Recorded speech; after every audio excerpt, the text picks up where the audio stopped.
Отечество любезно, как хубаво си ти! Отечество любезно, как хубаво си ти, как чудно се синее небето ти безкрайно, как твоите картини меняват целомайно, при всеки поглед нови, по-нови красоти, тук весели долини, там планини и гиганти, земята пълна с цвете, небето с брилянти. Отечество любезно, как хубаво си ти!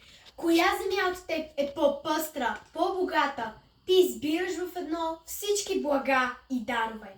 Хляб, свила, рози, нектар, цветя и плодове.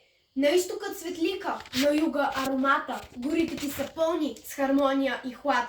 Долините с трендафил, гърдите с благодат. Коя земя от теб е по-пъстра, по-богата? Отечество, не си ли достойно за любов?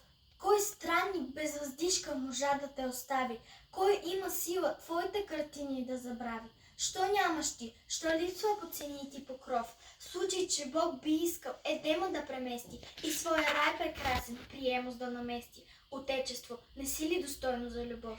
Ти рай си, да, но кой те прилично оценява? Не те познават даже децата ти сами. И твоето име свято нерядко ги срами. Какъв ли свят прекрасен в теб и още скрито става? Какви ли тайни дремят, богатства, красоти, по твоите долини, поля и висоти?